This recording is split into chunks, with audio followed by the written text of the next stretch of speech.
Semifinals ng FIBA Olympic Qualifying Tournament, banggaan ng dalawang NBA superstars. Malaki ang lamang mga idol. Semifinal action sa pagitan ni Luka Doncic at Giannis Antetokounmpo, dalawang superstars ng NBA. Ibang grupo naman ito mga idol na naglalaro ngayon sa Athens, Greece. Agad na trumabaho si Greek Freak and won basket sa play na to at sinundan pa yan ng driving layup.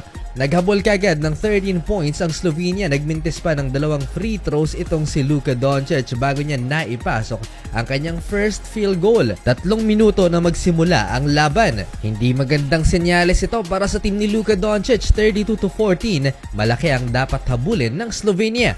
Second quarter, na headbutt si Luka Doncic. Sa pulang mukha ni Luka, balik naman kagad sa laro itong si Doncic mga idol. After ng sequence na yan, gusto pa yatang sirain itong si Giannis Antetokounmpo ang rim. Habang itong coach ng Slovenia na high blood at na technical foul siya. Entering halfway mark ng second quarter, finally, Luka Doncic 3-pointer to cut the lead into 20 points. Kumuha ng naturalized player ng Slovenia para maging pick and roll body ni Luka Doncic. Eto si Josh Nebo. Well, hindi pa rin nawala ang pagiging reklamador ni Luka Doncic sa mga officials. Maraming reklamo itong si Luka Doncic mga idol sa referee na parang pumapabor daw ang tawagan sa Greece. Tad-tad ng turnover si Luka Doncic dito sa first half, may 6 na. Halftime 47-33, malaki ang dapat habulin ng Slovenia, limited minutes pa si Giannis Antetokounmpo.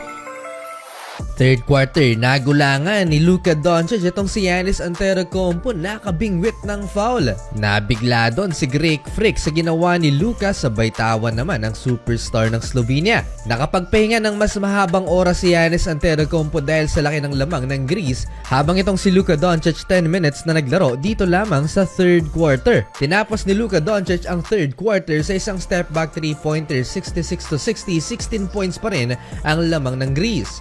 Fourth quarter, kinokontrol lang ng Greece ang laban, hindi magawa-gawang maibaba sa single digit ng Slovenia ang kalamangan ng home team. Sinagasaan ni Giannis Antetokounmpo ang depensa ng Slovenia, parang truck sa pagbaba ng bola mga idol, and one. Pagod na si Luka Doncic, hindi na makadepensa mga idol. Muling nilabas si Giannis Antetokounmpo dahil sa napakalaking lamang ng Greece. 7-minute mark sa 3-pointer na to ng kakampi ni Giannis Antetokounmpo. Kakaibang celebration, Cobra Shelly ang ipinakita niya sa Slovenia. Last 5 minutes, 31 points na hinahabol ng Slovenia, nasa court pa rin si Luka Doncic. Down the stretch, nilabas na si Luka Doncic at parang maiiyak pa sa nangyari mga idol. Talo na nga sa NBA Finals at eto, hindi pa nag-qualify sa Olympics. 13 points for Giannis in just 21 minutes of playing time, habang si Luka Doncic may 21 points in 34 minutes at may 10 turnovers. May 12,000 pesos bonus nga pala ang 1xBet mga idol. Nasa comment section ng link at promo code.